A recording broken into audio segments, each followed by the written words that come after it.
நம்ம ஒரு சினிமா பார்க்குறோம். அந்த சினிமா நமக்கு பிடிக்கிறது இல்லை. சில படத்துக்கு ஒரு ஜட்ஜ்மெண்ட் கொடுக்குறோம், ஓகே இது ஒரு முறை பார்த்தோம் பரவாயில்லன்னு. சில படங்க வந்து ஐயோ கடவுளை இதை எப்படி தான் பார்க்கறது அப்படின்ட்டு வந்துடுறோம். அந்த படத்தை திரும்ப டிவியில் வந்துச்சுன்னா நம்ம பார்ப்போமா, உட்காந்து பார்ப்போமா? ஒன்று.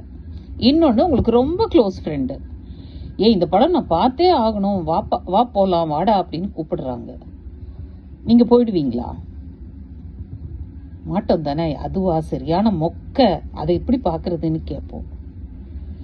பிடிக்காத ஒரு சினிமாவை ஜஸ்ட் 3 மணி நேரம் பார்க்குற ஒரு சினிமாவை மறுபடியும் பார்க்க பிடிக்காம அவாய்ட் பண்ணுற நம்ம லைஃப்பில் நடந்த ட்ராஜடிஸையும் லைஃப்பில் நடந்த ஃபெயிலியர்ஸையும் மனசுக்கு பிடிக்காததையும் மறுபடியும் ஏன் ரிவைஸ் பண்ணுறோம்? மனசுக்குள்ள படிக்க வேண்டிய பாடத்தை அத்தனை முறை ரிவைஸ் பண்ணியிருந்தோம்னா நம்ம எங்கேயோ டாப் ரேங்க்ல போய் ஐஐடியில உட்காந்துருப்போம்.